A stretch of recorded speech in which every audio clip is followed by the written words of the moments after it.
Ya está grabando. Ah, mira. Sí. ¿Está grabando? Sí. Ya. Bien, amigo, buenos días, buenas tardes, buenas noches, según sea la hora que nos estén viendo. Bienvenidos a una nueva edición de Dialogando sobre el Perú. Tío, bienvenido otra vez. Buenos días, buenas tardes, buenas noches. Vamos a tocar muchos temas importantes, pero ahora vamos a ver algo que es muy contradictorio. La famosa bicameralidad. A ver, ¿es buena? ¿Es mala? ¿Es popular? ¿Es impopular? ¿Qué cosa es? Porque se dice muchas cosas. Claro, pero yo no calificaría de bueno, de malo, de regular, sino vamos a hacer un poco de historia. La unicameralidad se ha dado siempre en gobiernos de países, gobiernos no, tiranos, manejados por tiranos. Esa es la verdad. Desde el genial Napoleón hasta el señor Fujimori. Tanto Autócratas. autócratas. O sea, siempre ¿por qué? Porque la Cámara de Senadores tiene una serie de poderes especiales. Entonces, eliminando la Cámara de Senadores, el dictador asume esa función. Por ejemplo, la Cámara de Senadores ratificaba a los generales, a los vocales supremos, ¿no? Y resulta que al no haber Corte Suprema, ¿quién lo hace? El presidente de la República. ¿No? Entonces, la Fuerza Armada, la Fuerza Policial, depende exclusivamente del presidente. Fortalece la imagen del presidente de la República.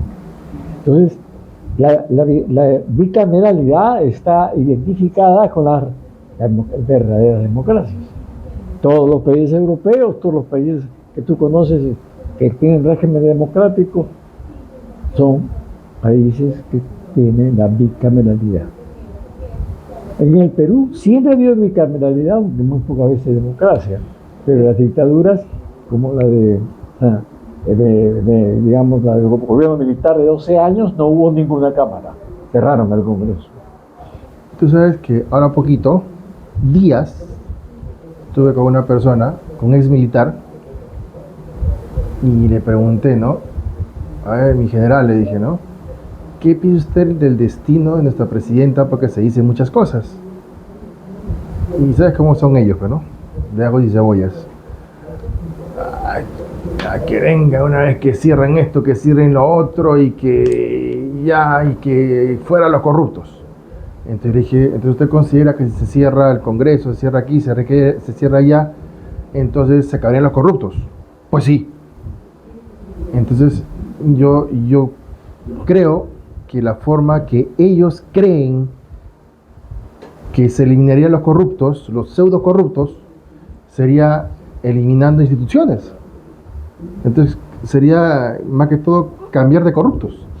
No, cambiar de corruptos. No, porque, claro. No, porque uno de los estados más corruptos que han habido fue pues el de Velasco, ¿no? Hasta donde yo sé. Por favor, ¿no? Imagínate tú el financiamiento de ese acueducto, porque trae petróleo aguado. ¿Cuántos años duró el financiamiento que nos dieron los japoneses y cuánto nos pagó en intereses? Nos ha costado miles de millones, al margen de otras inversiones estúpidas como la compra de armas para una guerra que ya sabíamos que nunca podía realizarse, ¿no? Es una respuesta del señor militar Díaz, muy simplona. No, el problema no es exactamente el aprendizaje de los sistemas, se da en la práctica. ¿Cómo se aprende a ser demócrata? Viviendo en democracia. Si no vives en democracia, nunca vas a aprender a ser demócrata. Lo que pasa es que han vendido la historia de que hay un sinónimo entre política y corrupción. O sea, si fuera por ellos, en el diccionario de sinónimos, política es corrupción. Entonces se ha vendido esa esa historia, ¿no? Siempre hay corrupción. Pero ya la han vendido como Ya, si fuera sinónimo. un sinónimo, ¿no? Cosa que sabemos que es completamente... No, hay corruptos. Pero corruptos siendo político o no siendo... Hay corruptos los médicos, ingenieros, arquitectos, los burócratas, burócratas, o sea, es básicamente el valor de la persona, no por la profesión que tiene. Título, no es claro, o sea, la profesión. La profesión es otra cosa, pero lo están asociando. A eso voy. Un poco, esa es la tarea de los golpistas, ¿no? De los enemigos de la democracia, de los rábanos. De los rábanos, ¿no? del antiguo marxismo y del neomarxismo. Sí, el neomarxismo ya no es marxismo, ya es un insulto a Marx. Siempre fue. Por eso, siempre repito lo que escuchaba mucho a Víctor Raúl. Marx es un científico mientras fue el pediatra del capitalismo, porque él vio nacer el capitalismo. Cuando se convierte en un utópico es cuando diseña su sociedad que nunca existió, que él soñó, lo que fue como el sueño de la República de Platón. Entonces ahí ya se pone a nivel de los socialistas utópicos, el imperio del sol de Campanella, la utopía de Tomás Moro, son sociedades perfectas. Algunas de ellas inspiradas en el imperio de los incas, que no era perfecto tampoco, que lo idealizaron, ¿no? Esa es el fondo de la cosa.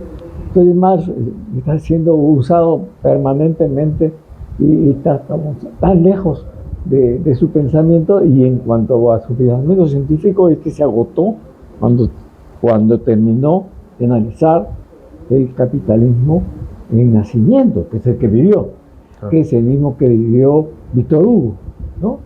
De hecho, que hay dos libros que definen, uno científicamente lo que es el capitalismo en su nacimiento, que es El Capital de Marx, y el otro es Los Miserables, Víctor Hugo, sí, que es la literatura.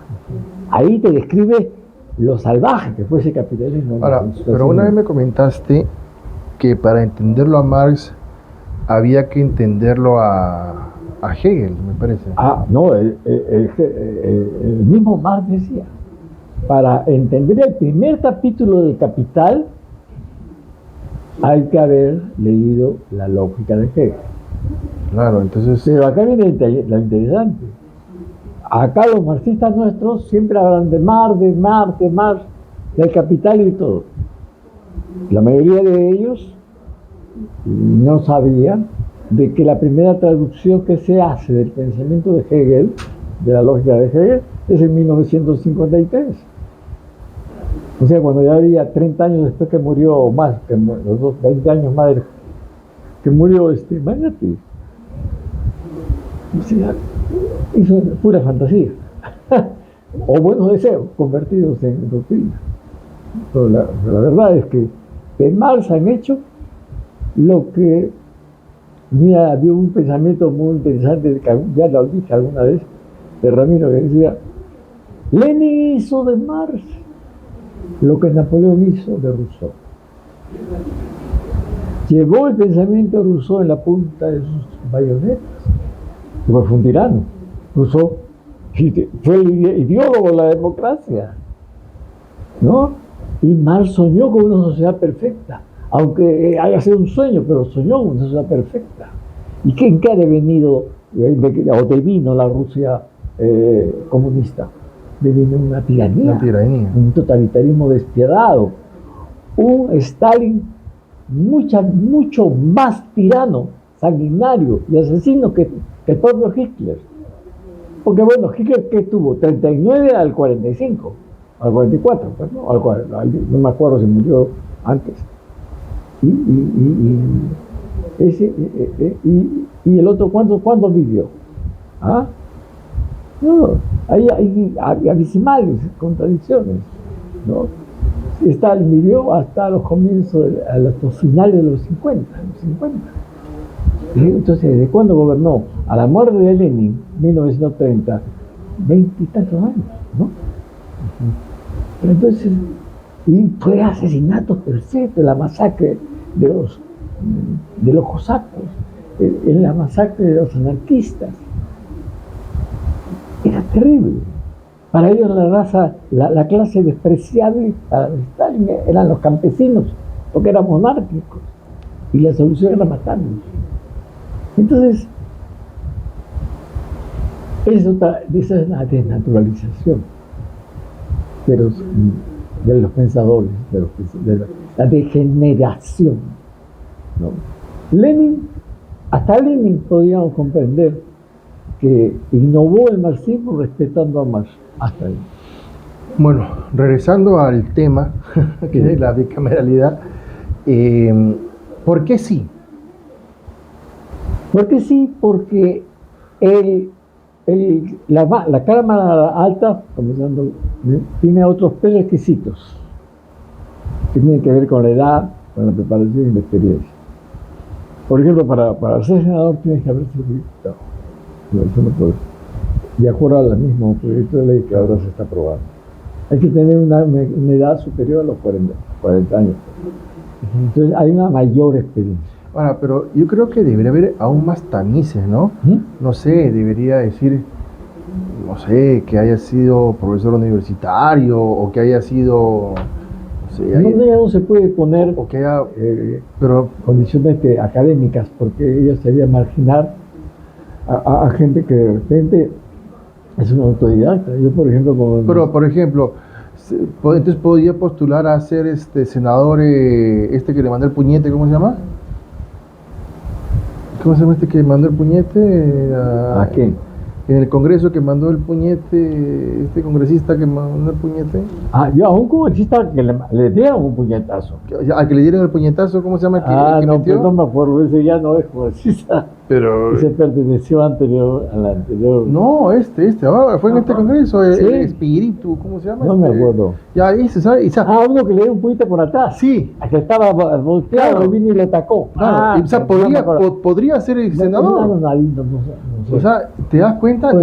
Voy a eso, ¿no? O sea, es increíble porque si no hay un tamiz más fuerte, este Congreso, que es, como tú dices, es un lumpen, podría llegar a ser senador. Bueno, pero el lumpen hemos llegado por la degeneración del sistema. O sea, el sistema... Pasión Dávila. Yo no me iba a acordar, pues, ese fulano. Pero imagínate, gente como él podría llegar a ser senadores. Podría. Pero no es tan factible que llegue a ser senador porque... Y no hablamos de discriminación por etnia, sino porque alguien que no sabe nada de nada podría llegar a ser... Pero ese es el papel de los partidos políticos, ¿sabes? Habría que obligar que los partidos políticos califiquen mejor a sus militantes. ¿Por qué? Porque la institución intermedia, ellos representan movimientos políticos. Entonces, tal vez, para no aparecer discriminando hasta Hugo Blanco está más calificado que ese, creo. No, Hugo Blanco no era bruto. No era bruto, claro. Bruto. Era un tipo que sabía, o sea, que era un... No, era un histriónico. Histriónico, sí, era un histriónico, pero el tipo no era un bruto. No, pero ya te digo, lo que pasa es que el Perú vive una desinstitucionalización. O sea, los partidos casi no existen. Porque tú puedes exigir que la ley electoral le condicione a gente idónea y con capacidad profesional para los cargos que representan. Pues debería haber en el Senado una talla con, no sé, Luis Alberto Sánchez, Álvaro Landini, Luis Bedoya Reyes, pues no sé, Ramiro Prialé, esa talla, no, a eso me refiero. Tampoco basta contra esas tallas así. Pero ¿no? Ya, por lo menos, ya un poco menos, pero ahorita, si tú pones, como lo que estás viendo, vas a tener a una Sidi Bazán, vas a tener a un Valdemar Cerrón, o sea... No, Cerrón va a ir a la cárcel, hijo, no sé tampoco. No, Valdemar Cerrón. El hermanito. Claro, entonces no tienes ahorita un escenario político para que tengas unos buenos senadores. No hay posibilidad. O sea, que nazca de este Congreso. Hay dos factores. Uno es las instituciones políticas, que son grandemente los principales responsables de que lleguen gente de ese nivel. Que tú puedas pensar pues que el grupo de uno de esos grupos que aparece en el proceso electoral de izquierda ponga elementos bastante intelectualmente y profesionalmente muy por debajo del nivel. Pero, por ejemplo, un movimiento como el de el señor o la señora Fujimori tiene que tener en su nivel profesionales. ¿Cómo va a ser que ella presente analfabetos? O que el señor actual alcalde de Lima, que va a ser candidato presidencial definitivamente, ¿no? presente analfabetos. El señor Hernando de Soto presenta analfabetos. O sea, no puede entenderlo, porque ellos no lo son, comenzando por ahí. Bueno, que un Pedro Castillo ponga analfabeto no me sorprendería en su partido. Pero que los partidos de centro, de derecha, que más o menos tienen profesionales en sus dirigencias, por razones electorales, ¿no? Pongan a un tipo que porque tiene plata, no importa que sea bruto, o un analfabeto, no, sería bueno. Entonces, tal vez por ahí, pues, pero no puede, la Constitución no permite que haya discriminación de ningún tipo. La única... Los grados sí pueden poner grados, ¿no? ¿O no? No, para elecciones, para cargos electivos no. Porque... El presidente de la República lo único que tiene que tener es 36 años. Porque no sé quién dijo... No tener antecedentes penales. O sea, tienen acá una hoja limpia. Pero eso es solamente en la Constitución del Perú, creo, ¿no? No, en todo el mundo. Porque no sé quién dijo que en esa Constitución, creo que de Inglaterra, para ser senador había que tener ciertas... esa es otra cosa, porque la senaduría no es como la democracia norteamericana. Los lores son la cámara donde están los nobles. Y no vas a ver a un noble que sea analfabeto. No. Eso no es cunde, marqueses. Y la Cámara de Comunes es el pueblo, decisión libre. La Cámara Baja, la Cámara del Pueblo. Inclusive cuando la reina va a inaugurar el Congreso, va a la Cámara de los Lores. Y una delegación de la Cámara de los Comunes va a la Cámara de los Lores a invitarla a la reina a inaugurar el Congreso. Entonces ahí se levanta ella y al lado de ella todos los lores, o sea, los senadores, el equivalente al Senado, y ocupan su lugar en la Cámara, en el Congreso. En los comunes, por supuesto, son mucho más, ¿no? Pero sí hay, hay una diferencia con la democracia norteamericana. La democracia norteamericana necesita tener determinada edad y determinada, ¿cómo hablar? Limpieza en tu hoja de vida, digamos. En tu hoja de vida, ¿no? No puede, si no dejaría de ser un poco de democracia. Ahora, ahí no hay esos problemas, ¿no? de brutos. Hay reaccionarios, hay progresistas, hay derechistas, hay conservadores, pero analfabetos, pues, que digan barbaridades como a los que tenemos acá no hay. Pero es que haya habido una trayectoria históricamente que ha ido superando, pues. En el Perú, ya lo hemos dicho, el Perú ha sido un país con interrupciones de dictaduras que embrutecían y hacían que comenzáramos de nuevo. Ahora, ¿por qué bajo este concepto la bicameralidad? Si, por ejemplo, si tú le preguntas a alguien de la calle, va a haber bicameralidad, va a haber casi el doble de congresistas, va a haber el doble de sueldos, va a haber el doble de rateros, van a decir. Entonces, no, primero que los parlamentarios lo que pueden es influir para que les roben, porque no pueden robar, ellos no manejan dinero, ni siquiera tienen iniciativa de gasto. O sea, lo que significa es solo yo trato de ser abogado del diablo, ¿no? Porque eso es lo que pensaría el común denominador. Eso es lo que comencé diciendo. Yo sé que la bicameralidad es, por los antecedentes que tenemos con los parlamentarios en general, es impopular. Siempre ha sido impopular, ¿no? No siempre.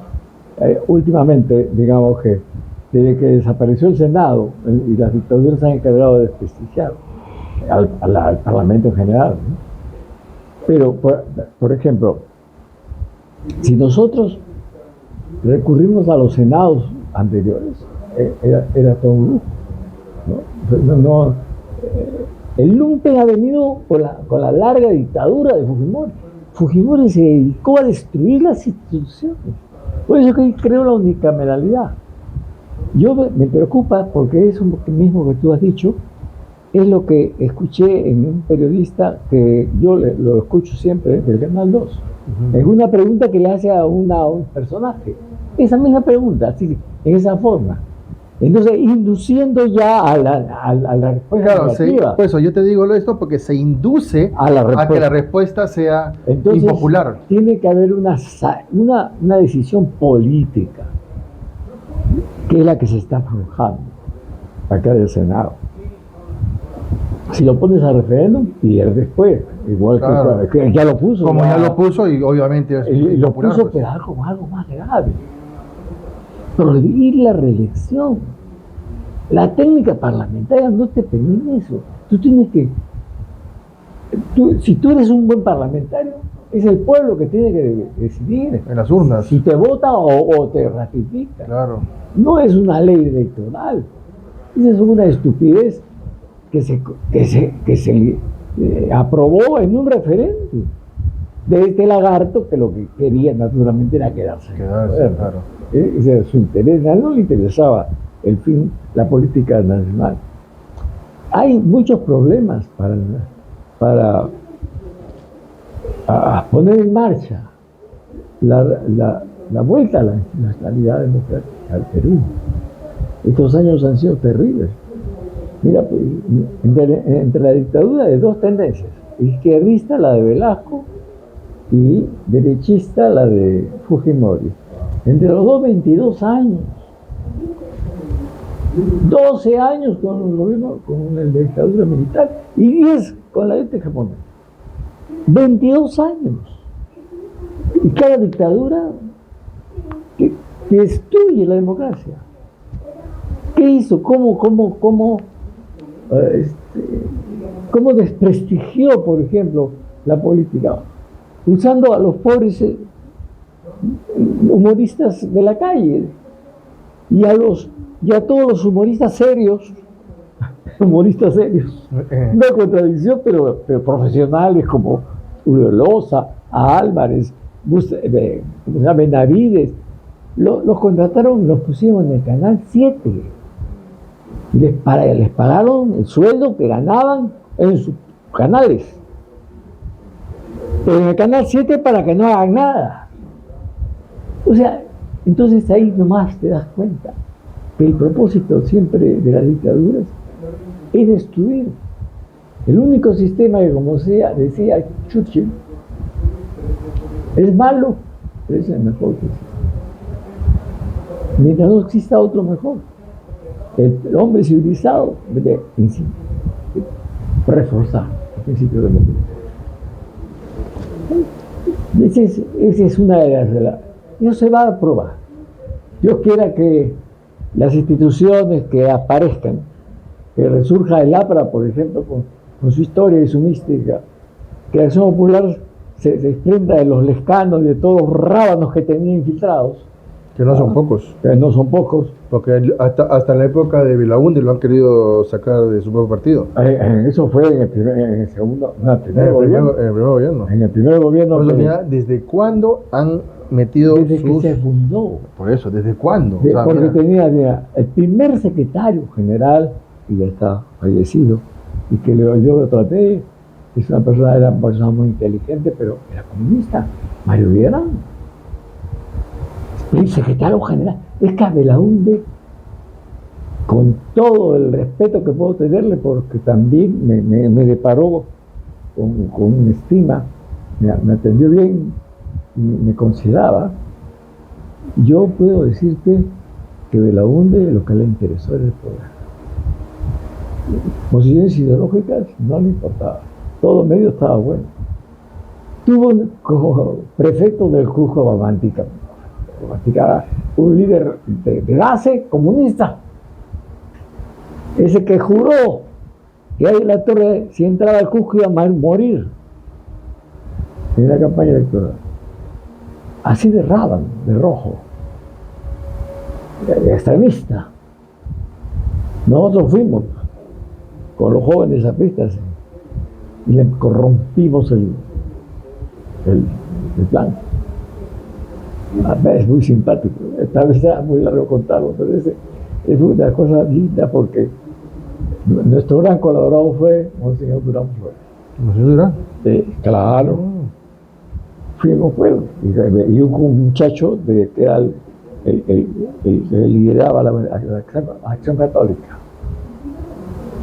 Él nos llevó, yo lo conocía cuando había sido obispo. No sé si había sido obispo del Callao. El Callao, ese es del Callao era, pues yo sabía que era del Callao. Yo lo conocí en algún momento y me lo presentó otro padre jesuita, que era el padre Cánova. Y entonces nosotros éramos muy poquitos en el grupo. Y los comunistas manejaban toda la compasión. Claro. Y estos cometieron el error de levantar su tribuna, que era un mitin en la Plaza de Armas, en la puerta de la catedral. Pero generalmente se hace al otro costado. Entonces nos fuimos a donde Monseñor. Pero no podemos permitir eso. Es una agresión a nuestros principios cristianos. ¿Cómo es eso? Que Torrojo venga acá y además el cura apóstata de Bolo estaba ahí metido también. Y entonces organizamos una misa y de Sagrado de Jesús, ¿no? Y se juntó todas las organizaciones católicas.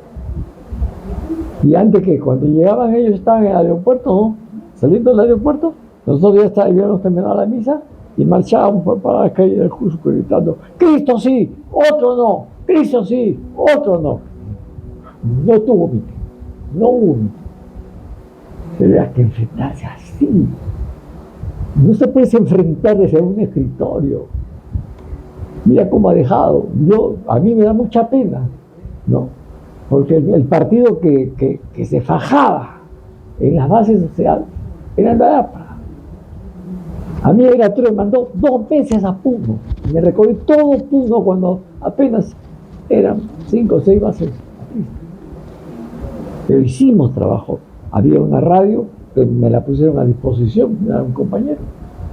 Yo hablaba todos los días y ahí polemicé con todos los a los casas los ironizaban, porque era simple cacique, no tenía ideología. Jugaba con los comunistas, pero no, de comunista no tenía nada. Pero claro, ya eran dueños de la universidad, tú encontrabas acá, tenés farmacia, mercado, tiendas de todo tipo, todo era casi. Pero políticamente los que mandaban y dominaban eran los rojos. Claro. Pero hicimos la pelea ahí. Claro, en la cancha. Eso no se hace. ¿Qué hacen? Somos si está yendo de rojo esto. Bueno, entonces, regresando a la bicameralidad, entonces es importante, ¿por qué?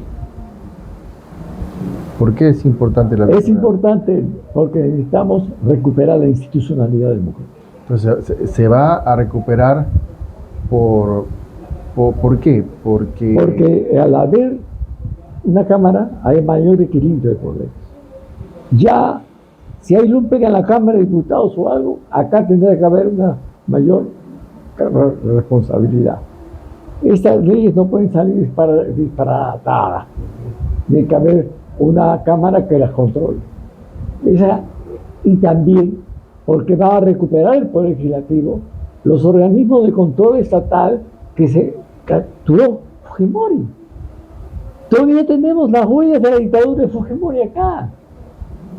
El Poder Ejecutivo tiene que ver con nombramientos generales, el Poder Ejecutivo tiene que ver con nombramientos de los policías, el Poder Ejecutivo tiene que ver con los funcionarios contra lo de la República y todo.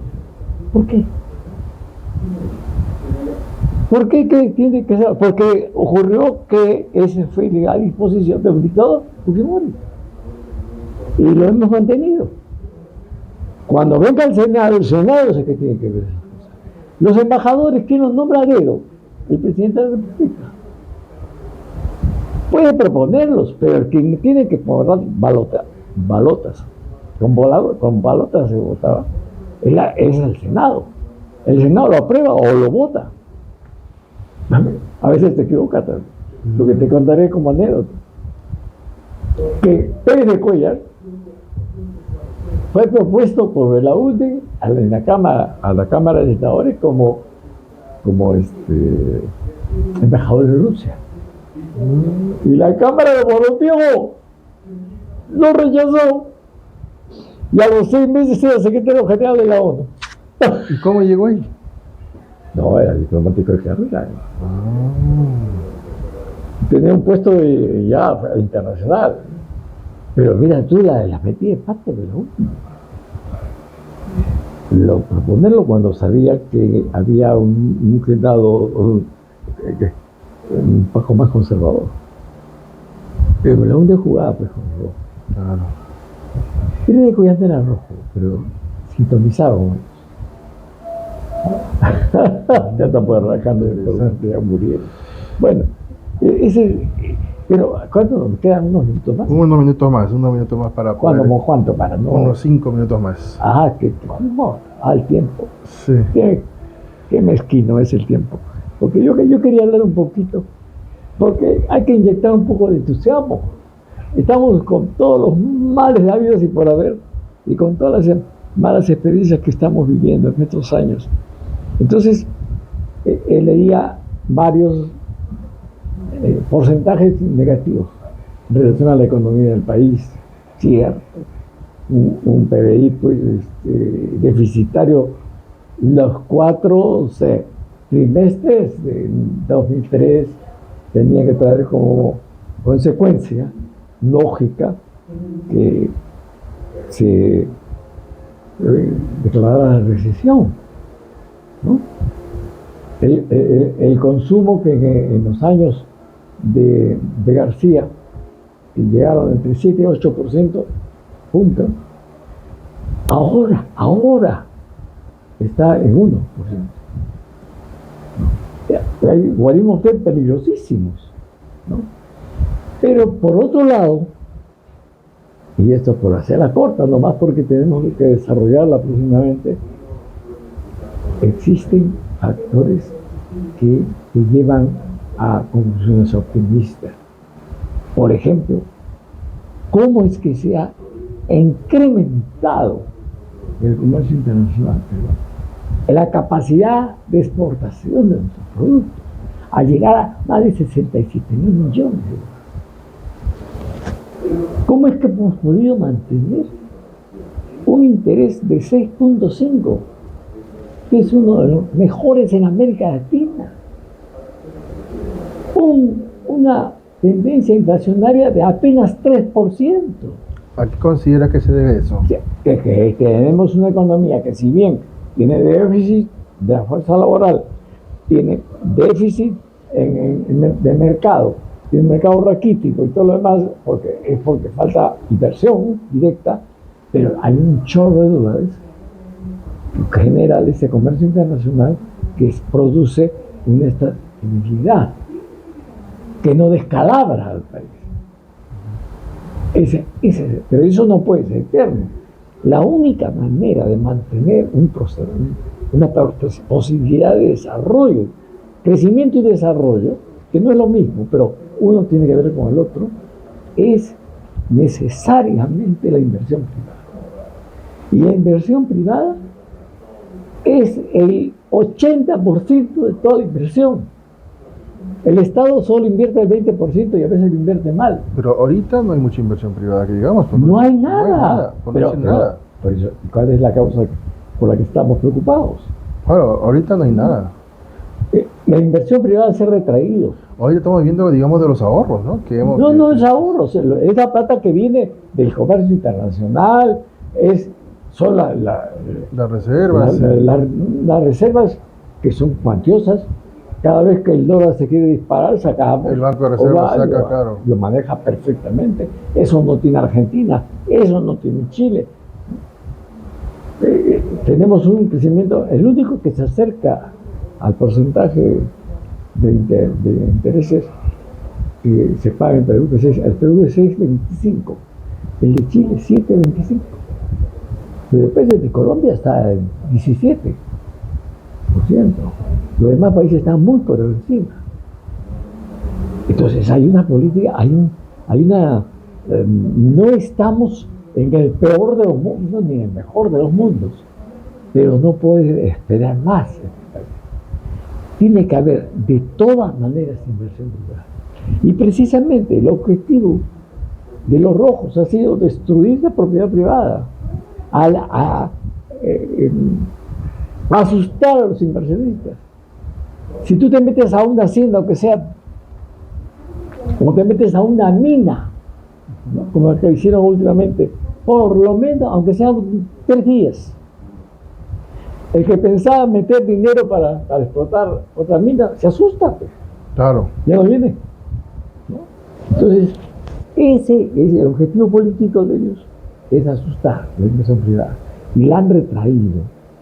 Si en este momento, a pesar de Castillo, y a pesar de la señora Divina, que está llevando la barca con cierta tranquilidad, a pesar de ellos, estaríamos mucho mejor. Y que no porque la economía es paralela, sino porque se dan las condiciones básicas para eso. Y si no se dan, entonces va a venir el cataclismo. Porque el solo manejo, sola la actividad del mercado internacional no es garantía de que esta situación, que no es la óptima, pero que es buena, no en relación al resto de países de América Latina, bueno, hay mucho más que hablar en el tema económico, ¿no? Pero lamentablemente pues, los minutos son un poco tiranos. Pero eso sí, no olvides eso, que no nos debe ganar el pesimismo. Tenemos que inyectarle optimismo al país. Eso tiene que cambiar. Y de todas las experiencias, por amargas que sean, por los castillos que pasen, tenemos que ganar para no reincidir. Claro, para no recaer. Sí. Bueno. Bien amigos, muchas gracias por habernos visto. No olviden suscribirse al canal, darle like a este video y compartirlo.